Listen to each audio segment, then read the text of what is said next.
Şubat metinde hem de bugünkü metinde ve arada işte DEM heyetinin yaptığı açıklamalarda, yani Sayın Hoca'nın sesini ve sözünü duyduğumuz o dönem içerisinde ve önceki süreçlerden de biliyoruz.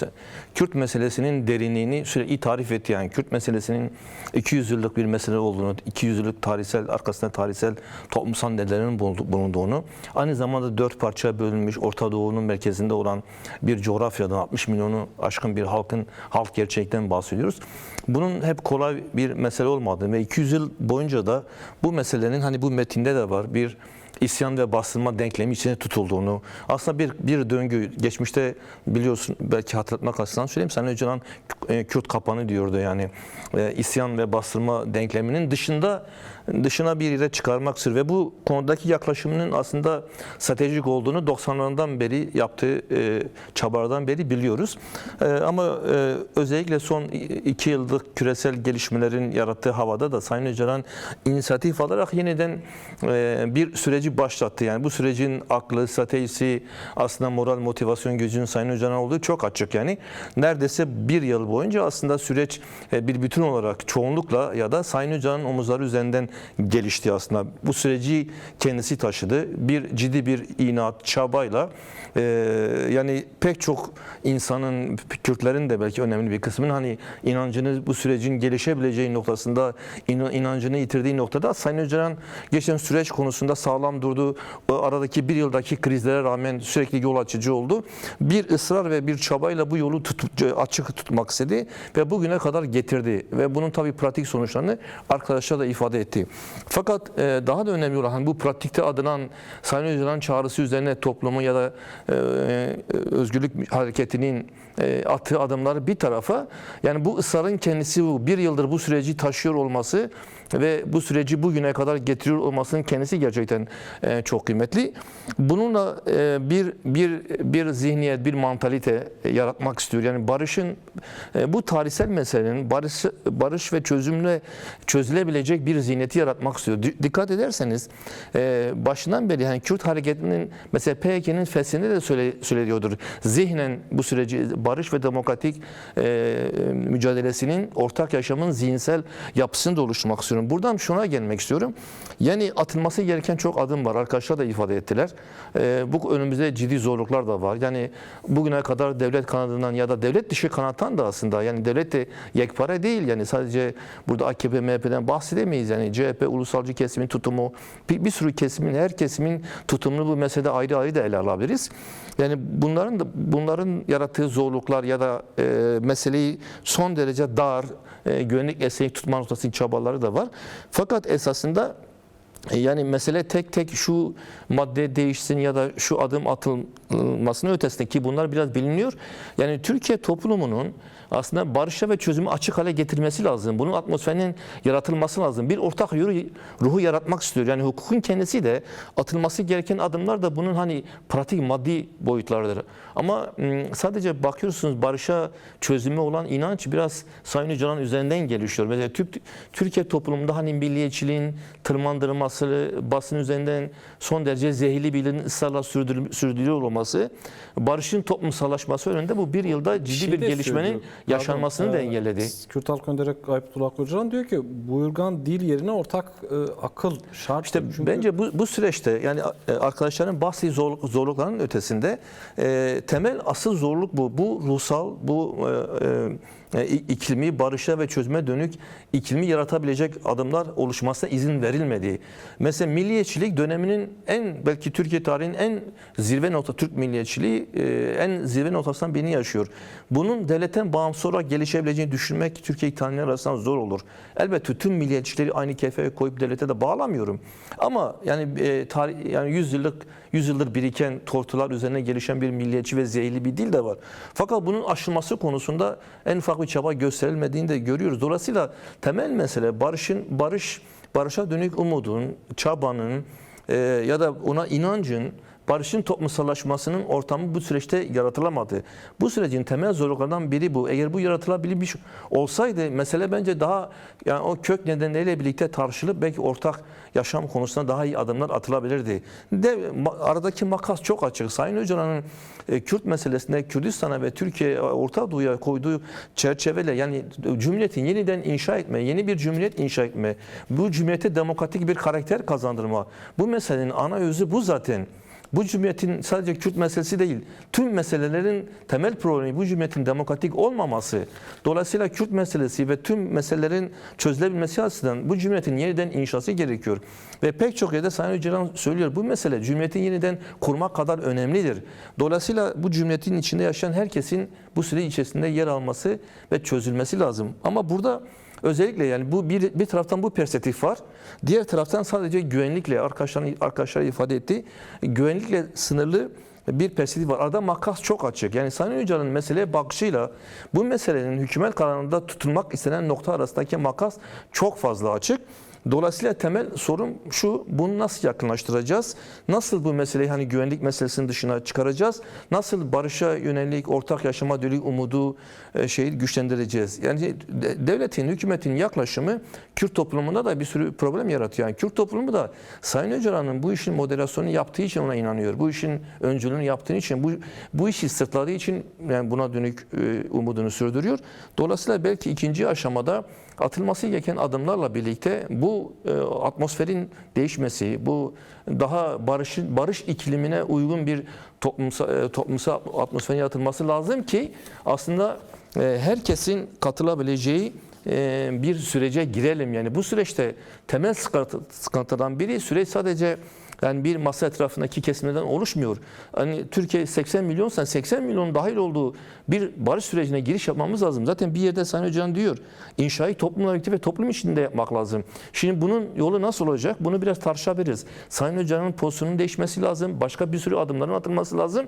Yani bu ikinci aşamada hükümetin, devletin atması gereken atmosfer kadar devlet dışındaki o diğer tüm kesimlerin de yani demokrat, ilerici ya da sosyal demokrat kimse tüm kesimlerin de bu süreçte kendi tutumlarını yeniden gözden geçirebilecek, barışın da toplumsallaşabileceği bir ortamın ya da önünün açılması lazım. Bu zihinsel dönüşümü Kürtlere dayatıyor, kendi topluma dayatıyor Sayın Öcalan ama aynı zamanda Türkiye toplumuna, sisteme de dağıtıyor.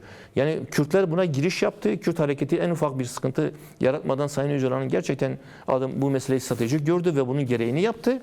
Ama aynı şekilde bu zihniyet değişiminin diğer tarafında açık hale gelmesi lazım ki bence ana nokta bu. Bunu belki biraz daha sonra tartışabiliriz yani. Yani Erdoğan, Sayın Erdoğan Adalet Bakanlığı'na bağlı diye statüsü diye tam diyorum ama gerçekten öyle değil aslında. Yani İmralı özel statülü bir cezaevi, olumsuz anlamda söylüyorum. Sayın Öcalan getirildiği andan itibaren aslında yarı açık bir cezaevi olan İmralı, Sayın Öcalan'a göre yeniden düzenlendi ve bir tecrit adası olarak düzenlendi. Yani negatif bir statüyle düzenlendi. Ve oraya uygulanan yasalar, oraya uygulanan idari rejim ayrıydı. Yani Türkiye'deki genel hapishanelerden farklı. O yüzden biz İmralı'yı tanıtırken, onu anlatırken hukuktan arındırılmış ada, hukuk dışında bırakılmış ada. Aslında Türkiye, o yüzden Sayın Öcalan Proto Guantanamo diyordu. Yani Guantanamo'da ABD siyasi coğrafyasının dışında ama hukuk baskısının içindeydi. Yani tamam Marmara Denizi'nde bir ada, Türkiye sınırları içerisinde ama Türkiye hukukunun dışında. Yani esas olan bu statüdür zaten. İmralı'yı bu kadar sorunlu hale getiren Sayın Öcalan'a göre yeniden dizayn edildi. Hukuki ve idari rejim olarak aslında hukuktan arındırılmış bir ada olarak düzenlendi ve bu süre içerisinde Sayın Öcalan'ın aleyhine onlarca yasa çıkarıldı. Çıkarılan yasalarda Sayın Öcalan'a yönelik istisnalar getirildi. Ceza kanununda, ceza infaz kanununda ya da ağırlaşmış muhabbet cezasının kendisi bile Sayın Öcalan için getirildi. Yani bu anlamda baktığımızda idari açıdan keyfiyetin merkez olduğu, hukukun Türkiye'deki geri hukukun bile işlemediği bir ada gerçekliğinden bahsediyoruz. Yani bu anlamda negatif bir statüsünün olduğunu, özel bir statüsünün olduğunu söyleyebilirim. Şimdi bu konuda çıkan yasal kararlar var. Avrupa İnsan Hakları Mahkemesi'nin kararları. Örneğin Sayın Öcalan'ın İmralı'da kalmasına yol açan yargılamanın adil olmadığını ifade etti. Aslında adil olmayan bir yargılamayla orada tutuluyor. Dolayısıyla aslında hani kendisine verilen cezanın kendisi de tartışmalıdır. Yani adil olmayan bir yolla verilmiştir. Aslında meşru, yani uluslararası hukuk açısından haklı ve meşru değildir. Ve ikinci nokta mesela Sayın Öcalan'a verilen ağırlaşmış müebbet cezası da bu anda hani umut hakkı olarak tanımlanan ceza da bir işkence olarak tanımladı. Yani Sayın Öcalan'ın orada tutan hukuki gerekçeler yok. Yani ve aslında 27 yıldır aslında bir işkence rejimi içerisinde tutulduğunu uluslararası mahkeme de kabul ediyor. Bu mevcut durumdur aslında. Ve bugüne kadar aslında hani çok yani 6 ayda bir ailenin gitmesi zaten en azından bu olgunun kendisi bile bu negatif yansımanın devam ettiğini söylüyor. Yani mevcut durumda Sayın Öcalan'a olağanüstü anlamda olağanüstü hal rejimi içerisinde tutuluyor. Bunun bir defa kırılması lazım, bunun aşılması lazım. Bu konuda verilen uluslararası yargıya saygı duyulması lazım. Bu işin hukuki ayağıdır. Yani Sayın Öcalan'ın kendisi de hukukun içine çekilmelidir. Şimdi bu kadar hukuki strateji koymasının nedeni bu. Kürtler hukuk dışında, Kürdistan hukuk dışında, Sayın Öcalan hukuk dışında, yani Kürt dili hukuk dışında, yani Kürtlerin varlığı hukuk dışında. Bir bütün olarak eğer biz bu cumhuriyetin içerisinde yaşayacaksak, bu demokratik cumhuriyetine dahil olacaksak bir hukukla dahil olmamız lazım. Bu anlamda hukuk olgusunu çok son derece aslında stratejik bir bağlamda ele alıyor. Ama aynı zamanda yani İmralı statüsünün bu negatif boyutunun aşılması ve Sayın Öcalan'ın uluslararası yargının kararlarının önündeki engeller de kaldırmalı ve umut hakkı tanınmalı ve özgürleşmelidir. Yani şu an uluslararası hukuk zaten Sayın Öcalan'ın Yani istenilse bir formülü var. hani hukuk açısından kapı açık aslında. Siyasi irade, yani hani biz hukuk dışında bir talepte bulunmuyoruz. Birincisi bu zaten yani aleyhe olan bir uygulama. İkinci nokta şu. Yani bu bir yıldır ne kadar olağanüstü bir koşullar içerisinde yaşadığını zaten gördük. Her şeye rağmen bunu ayakta tutan bir irade Sayın Öcalan oldu. Mesela bu süreç çok şeffaf ilerlemedi, çok kapalı ilerledi. Yani Sayın Öcalan kendisini ifade edemedi, basın gidemedi, sesini duyamadık fazla. Yani tüm bunlar zaten hani hep negatif boyutlar. Dolayısıyla bu süreç eğer bundan sonra ilerleyecekse öncelikle yani hem bir ulusal hukuk açısından Sayın Öcalan'la ilgili kararlara saygı duymalı ve özgürleşmeli. Bir hukukun gereği, iki siyasetin gereği olarak da Kürt halkı açısından baş mücadelesi olan biri, süreci moderasyonu yapan, süreci yürüten, demokratik entegrasyonun aslında planlamasını ve yürütmesini yapması gereken Sayın Öcalan'ın buna uygun bir ortamda yaşaması gerekiyor. Bu açıdan bir boyutuyla elbette yani Sayın Öcalan'ın şahsına dönük verilen bir yani şahsına dönük düzenlemeler yapılması lazım. Bir boyutu da onun şahsına aslında sürece dönük bir düzenlemenin yapılması lazım. Yani öncelikle Sayın Öcalan'ın kendisinin de hem onun aleyhindeki hukuksal zeminin ortadan kaldırması, normal koşullarda İmralı zaten özel bir ada ve bizim baştan beri temel şeyimiz İmralı bir normal cezaevi ve lağvedilmesi gerekiyor. Yani bu pratik koşullar açısından Sayın Öcalan orada kalır kalmaz ayrı mesele ama yani bu etrafındaki bu blokajın kaldırılması, bu keyfiyetin kaldırılması, bu keyfi rejimi, bu kapalı rejimin ortadan kaldırılması ve Sayın Öcalan'ın kendisini çok görünür hale gelmesi lazım. Yapacaklarının kayıt altına alması lazım. Mesela basın görüşmek istiyor ama yani bunu çeşitli gerekçelerle engelliyor. Yani tüm Sayın Öcalan'ın ve bulunduğu ortamın hukuka dahil edilmesi onun çalışma ortamını basınla, dış dünyayla ilişkisini de rahatlık sağlayacak. Ve en önemlisi nokta şu Erdal. Tüm bu tarz Sayın Öcalan'a dayatılan bu rejim, uygulanan bu rejim aslında onu saldırıya çok açık hale getiriyor. Yani mesela yaptığı mesela bu kadar çok basın üzerinden, siyasi parti üzerinden bu kadar çok saldırıyor olmaları, hala kendisine bu terör söylemi üzerinden saldırıyor olmalarının nedeni de hukuk dışında halen tutuluyor olmasından kaynaklanıyor. Onun yaptığı baş müzakereci pozisyonu hukuksal güvenceye kavuşturursa eğer bu saldırıları da yapma gücü kesilir. Yani diğer milliyetçi faşizan kesimler de bunu yapamaz. Bir boşluk var.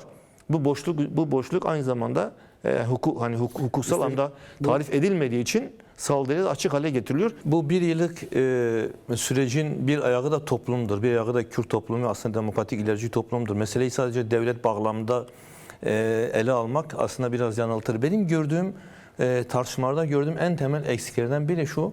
Yani bu 27 Şubat çağrısından sonra çoğunlukla da hani Kürtlere dönük yapılan konuşmalarda özellikle sol demokrat ve diğer kesimler devlet, yani devletin mevcut durumunu gerekçe gösterdiler. Devletin antidemokratik karakterini ya da mevcut AKP'nin antidemokratik karakterini gerekçe gösterdiler. Şimdi elbette Kürt toplumu ve en başta Sayın Öcalan bu devletin karakterini yani en iyi bilenler, yani mesela son 10 yıldır bir çöktürme planı denen bir cehennevi bir sürecin içerisinden çıkıp mesela bu hamlelere atıldı. Dolayısıyla yani Kürtlere devlet böyledir demek yani en hafif olsa yanlış bir yaklaşımdır. Dolayısıyla yani Sayın Öcalan ve Kürt toplumu, Kürt özgürlük mücadelesi 50 yıldır bir fiil göğüs göğüse mücadele etti. Bu devleti elbette iyi tanıyor, karakterini iyi tanıyor. Onun yani antidemokratik yapısını iyi tanıyor. Yani devlet demokratikleşti ve onunla adım atıyorum demiyor.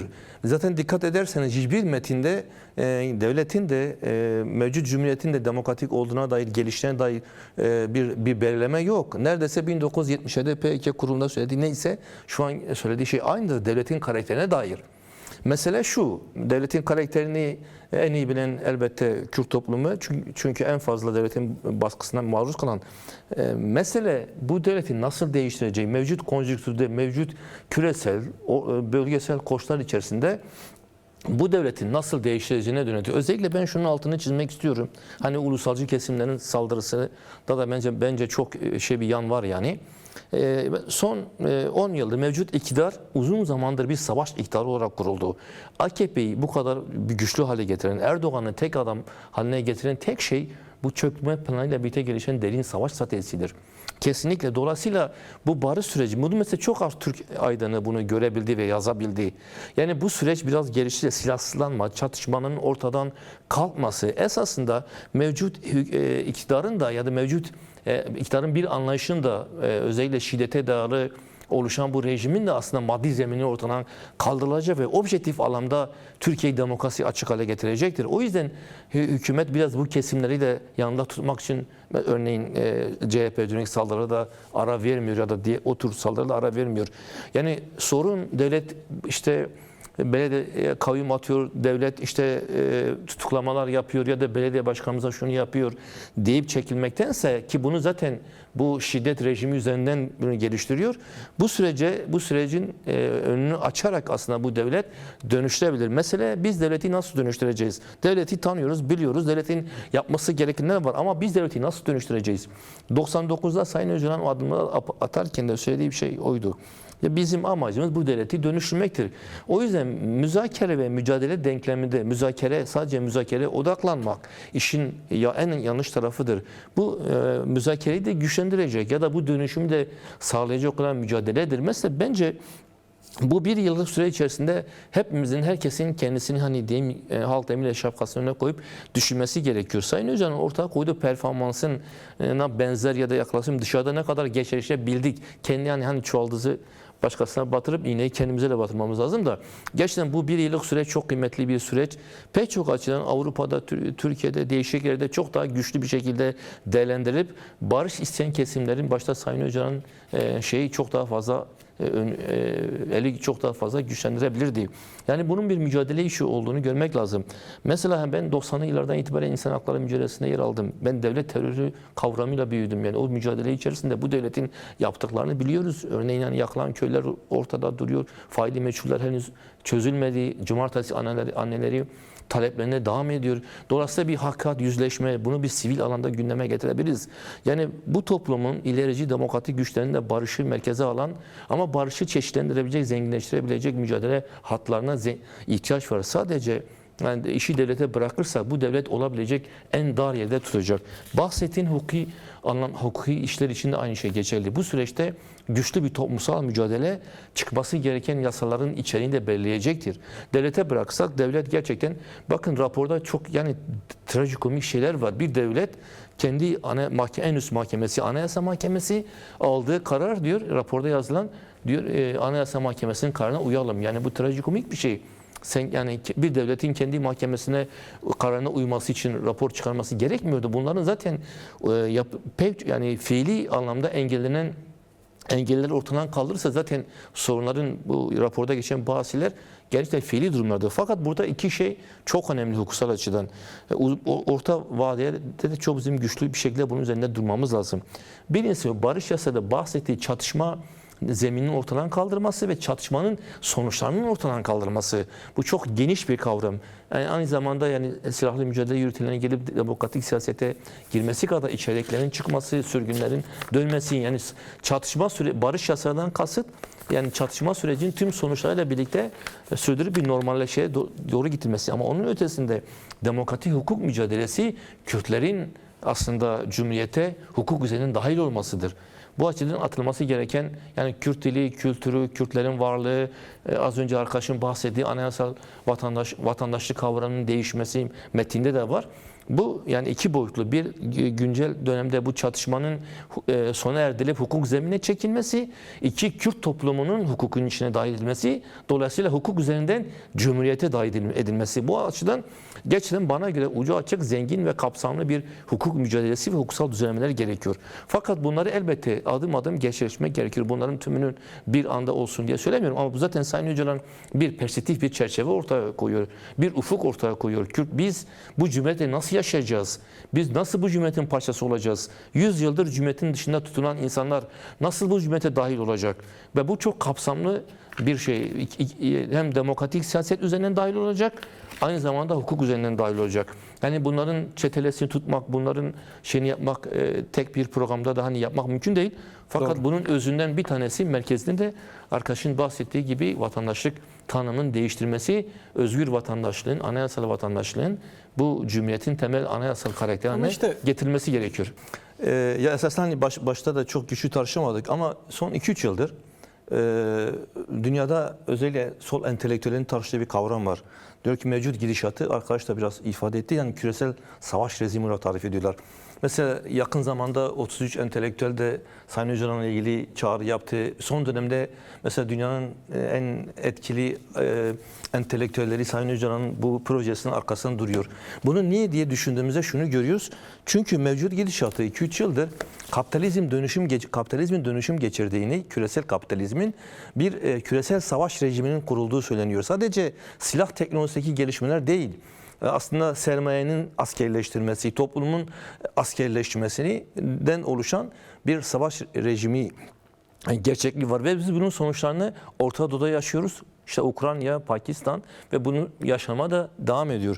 Şimdi böylesi bir iklim, yani küresel anlamda savaş rejiminin sürdürüldüğü bir noktada barış ve demokratik toplum inisiyatifi Sayın Öcalan aslında rüzgara karşı bir tutum aldı, yani genel gidişata karşı. Yani o yüzden bu kadar çok etkili oldu. O yüzden pek çok entelektüel Sayın Öcalan'ın bu yaklaşımını destekledi. Çünkü dünyanın genel olarak küresel anlamda savaşın rejimi içerisinde davranırken bir şekilde Sayın Öcalan Kürt toplumunu bunun dışında tutmak istiyor. Yani bu savaş rejimi özellikle güçlü olan devletleri tabii daha fazla etkin olduğu, silah teknolojisinin merkezinde olduğu bir rejim. Dolayısıyla bu yaşadığımız sürecin tarihselliği ve kıymeti ileride çok net görülecek. Bu gidişata karşı Sayın Öcalan Kürt toplumunu, Türk toplumunu bunun dışında tutmak istiyor. Silahlanmanın bu kadar derinleştiği bir yerde bunu silahsızlamayla yapıyor. Bunu demokratik siyasetle yapıyor ve bunu ortak yaşam ve yeniden demokratik inşayla yapıyor. Bunu sadece Türkiye için düşünmüyor, bunu Orta Doğu için de düşünüyor. Dolayısıyla hani ortaya koyulan akıl aslında bu çağın gidişatını açısından toplumların ihtiyaç duyduğu bir akıl. Burada gerçekten yol gösterici bir tutum var ve tarih bu yaklaşımın ne kadar kıymetli olduğu yazacak. İkinci nokta şudur. Ben şunun çok iyi anlaşılması gerektiğini düşünüyorum. Biz bu sürecin seyircisi değiliz. Bu sürecin sahibiyiz. Sayın Öcalan üzerinden sahibiyiz. Sayın Öcalan'ın yapmak istediği açıdan sahibiyiz. Bu süreç bizim sürecimiz. Barış ve demokratik toplum süreci bizim sürecimiz. Biz bunu sadece yani hani herkes şu kadar yaptı biz de bu kadar yapalım diyemeyiz. Yani bu süreç nasıl evrilir bilemem. Ama Sayın Öcalan'ın bugüne kadar bu bir yıl içerisinde Kürt toplumu için ortaya koyduğu demokratik dönüşüm bakidir, kalıcıdır. Biz bunu yapmak zorundayız. Kendi toplum, yani demokratik siyaseti kendi toplumumuzun en altından en üstüne kadar inşa etmek zorundayız. Bu süreç aynı zamanda Kürt toplumunun, Kürt siyasetinin daha örgütlenmesi, daha demokratikleşmesi de sürecidir. Dolayısıyla devleti elbette eleştireceğiz, devlete karşı siyaset yürüteceğiz. Ama bu sürecin bizim sürecimiz olduğu ve tüm performansımızla tüm yeteneklerimizle, herkesin kendi alanda, hukukçular, akademisyenler, siyasetçiler, sadece deme bırakılacak da bir mesele de değil, tarihsel bir mesele. Tüm bu Kürt siyasetini oluşturan mikro noktaların bile, öznelerin bile bu sürece üst düzeyde bir performansla katılmaları gerekiyor. Sürecin garantisi bence budur, yani Kürt toplum dinamiğidir. Kürtlerin siyasal, tarihsel anlamda ürettikleri siyasal kültürdür. Bu birikimdir. Bu sürecin en azından %50, %60 süreci başarıyla götürecek olan Kürt toplumudur. Bu sahiplenmenin olması gerekiyor. Bir yıl içerisinde benim iğneyi kendimize batıran dediğim nokta bu. Bu ölçü üzerinden kendimize bakmamız lazım. Bu sürecin ikinci aşamasına girerek bir önceki yılın performansına katlayan bir tutum almamız lazım. Biz önce kendi rolümüzü oynayacağız. Rolünü oynamayan devlet ya da diğer kesimlere dönük de güçlü eleştiri ve mücadelemizi de sürdüreceğiz.